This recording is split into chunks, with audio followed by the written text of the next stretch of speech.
Video में आप सभी लोगों का फिर से स्वागत है। तो देखिए, आज जो आपका रसायन विज्ञान होगा और ये किस पार्ट से लिया गया है, ये आपके धातु और अधातु पार्ट से लिया गया है। मात्र 15 क्वेश्चन है। इसमें कितना है? टोटल 15 क्वेश्चन है और 15 क्वेश्चन में से ये आपका 2 अंक पक्का होने वाला है। तो चलिए शुरू करते हैं। देखिए इसमें क्या लिखा हुआ है। पहला प्रश्न आपका है कि विद्युत अपघटनी परिष्करण में अशुद्ध धातु को बनाया जाता है। यानी जो विद्युत अपघटनी परिष्करण है, इसमें अशुद्ध धातु को बनाया जाता है। तो 4 ऑप्शन आपका दिया गया है। तो किस पर बनाया जाता है? आपके एनोड पर। किस पर? एनोड पर बनाया जाता है। देखिए एनोड जो होता है वो धन आवेशित होता है और जो कैथोड होता है वो कैसे होता है? ऋण आवेशित होता है। जो किरणें धन प्लेटों से निकलती हैं उन्हें एनोड कहते हैं और जो किरणें ऋण प्लेटों से निकलती हैं उनको कैथोड कहते हैं। चलिए आगे बढ़ते हैं। इसमें क्या बताया गया है कि सीसा और टिन की मिश्र धातु को कहते हैं। तो सीसा और टिन की मिश्र धातु को क्या कहते हैं? सोल्डर कहते हैं। याद रखिएगा, क्या कहते हैं? सोल्डर कहते हैं। चलिए आगे बढ़ते हैं। इसमें बताया गया है कि अधिकतर धातुओं के ऑक्साइड होते हैं। तो अधिकतर धातुओं के ऑक्साइड कैसे होते हैं? तो क्षारकीय होते हैं। क्षारकीय या क्षारीय आप कह सकते हो। चलिए आगे बढ़ते हैं। इसमें बताया जा रहा है कि ग्रेफाइट होता है। अब ग्रेफाइट क्या होता है? 4 ऑप्शन आपके सामने हैं। तो आपको क्या बताना है कि ग्रेफाइट होता है तो कैसे होता है? विद्युत का सुचालक होता है। कैसे होता है? विद्युत का सुचालक। चलिए आगे बढ़ते हैं। निम्नलिखित में कौन सबसे अधिक अभिक्रियाशील धातु? यहाँ होना चाहिए धात लिखा है लेकिन धातु लिखना चाहिए। तो क्या है? निम्नलिखित में से कौन सबसे अधिक क्रियाशील धातु है?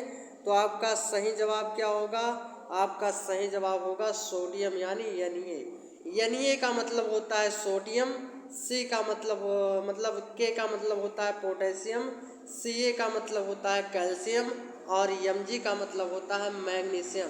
यानी मैग्नीशियम का प्रतीक Mg है, कैल्शियम का Ca है और सोडियम का Na है, पोटेशियम का K है।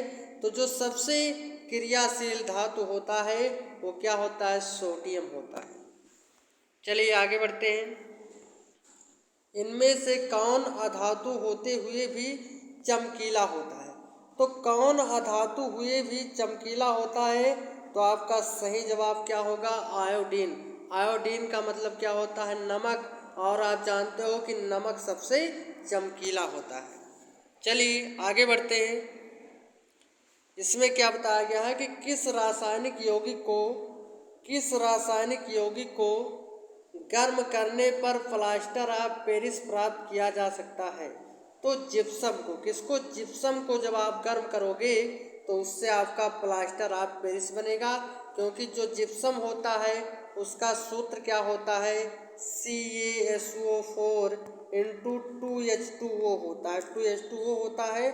और जो आपका मतलब प्लास्टर ऑफ पेरिस होता है इसका होता है CaSO4 इंटू हाफ H2O। देखो जिप्सम में हाफ हो मतलब जिप्सम में क्या होता है?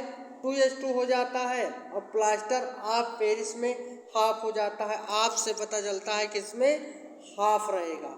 आप से पता चलता है कि हाफ रहेगा। चलिए आगे बढ़ते हैं। सबसे अधिक सक्रिय धातु है।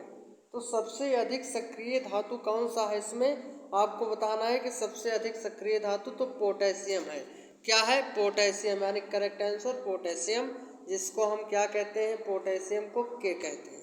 यानी इसका प्रतीक के होता है। आगे बढ़ते हैं। लोहा एवं इस्पात को जंग से सुरक्षित रखने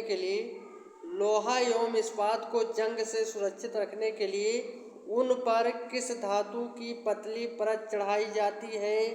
तो आपका करेक्ट आंसर क्या बनेगा? जिंक। क्या उनसे परत चढ़ाई जाती है? जिंक की। चलिए आगे बढ़ते हैं। कौन सा अधातु कमरे के ताप पर द्रव होता है? तो आपका करेक्ट जवाब क्या होगा? ब्रोमीन एक ऐसा धातु है जो कमरे के ताप पर क्या होता है? द्रव होता है। चलिए आगे बढ़ते हैं।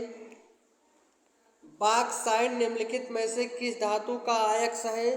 तो इसमें क्या बताना है कि जो आपका बॉक्साइट है निम्नलिखित में से किस धातु का अयस्क है? तो एल्यूमिनियम का। किसका? एल्यूमिनियम का। आगे बढ़ते हैं। कौन अधातु है? निम्न में से कौन अधातु है? तो देखिए Fe का मतलब हो गया लोहा, C का मतलब हो गया कार्बन, Al का मतलब हो गया एल्यूमिनियम और Au का मतलब हो गया सोना। तो इसमें बताना है कौन अधातु है, तो कार्बन आपका क्या है? अधातु है, यानी C। चलिए आगे बढ़ते हैं। निम्नलिखित में से किसे चाकू से काटा जा सकता है? तो सोडियम को। किसको? सोडियम को, यानी करेक्ट आंसर फर्स्ट। आगे बढ़ते हैं। कार्बन क्या है? तो कार्बन आपका एक अधातु है। क्या है? कार्बन आपका एक अधातु है। तो ये हमारा अंतिम प्रश्न था। अगर आपको वीडियो अच्छा लगा हो तो लाइक शेयर जरूर कीजिए। मिलते हैं अगले वीडियो में। Okay, bye bye.